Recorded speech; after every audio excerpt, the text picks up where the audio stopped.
In a world searching for spiritual renewal, a voice emerged from the heart of the Vatican. This is the story of Pope Leo XIV, a leader, a reformer, a symbol of faith in a changing world. Chapter 1. A Man Before the White Robes.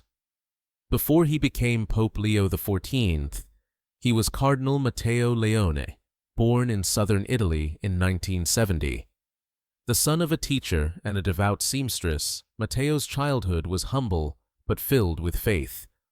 From a young age, he was drawn to philosophy, theology, and service.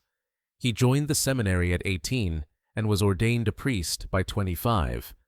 But it wasn't just his intellect that stood out. It was his compassion, his quiet strength, and his ability to listen. Chapter 2. A Rising Voice in a Troubled Church. As scandals shook the Catholic Church and divisions grew within the global faithful, Cardinal Leone gained a reputation for honesty and moral courage. He advocated for transparency, social justice, and a return to the Church's spiritual roots, even when his views made others uncomfortable. By 2027, he had become Archbishop of Milan, one of the most influential posts in Europe. Many saw him as a future leader. When the papal conclave convened in 2030, after the resignation of Pope Francis II, the decision was swift and unexpected. Chapter 3. Elected Pope, the Dawn of Leo XIV. On a rainy March evening, white smoke rose from the Sistine Chapel. Cardinal Leone was elected and chose the name Leo XIV, evoking the legacy of Pope Leo XIV, known for his social teachings. His first words as Pope were simple: "Let us begin again with mercy and truth." The world listened, and change was coming. Chapter 4. Reforms, Resistance, and Renewal. Pope Leo XIV wasted no time. He called for deep reforms in church governance, expanded the role of women in non-ordained ministries, and increased transparency around church finances. He met with victims of abuse, not behind closed doors, but in public, humble settings. He began a dialogue with atheists, scientists, and those alienated from the church. But not everyone supported him. Conservative factions pushed back. Some accused him of going too far, too fast. Others said, not far enough.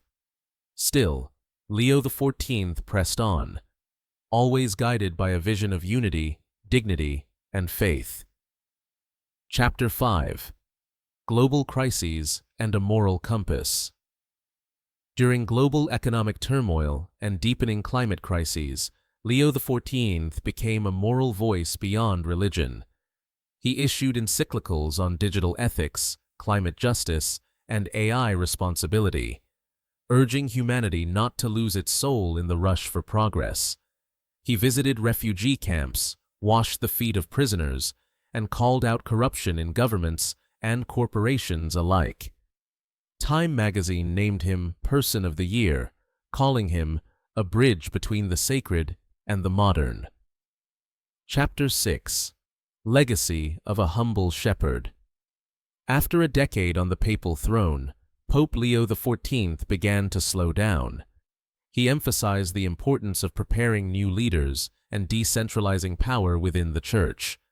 In 2040, he shocked the world by announcing his intention to step down, the second pope in modern history to do so voluntarily.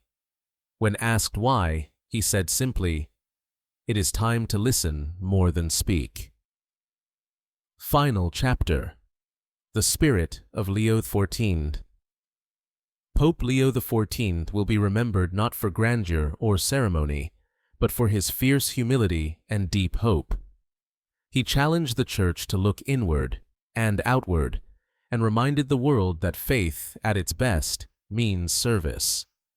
His papacy was not about power, but purpose. This was the story of Pope Leo XIV, a shepherd for uncertain times, a light in the storm.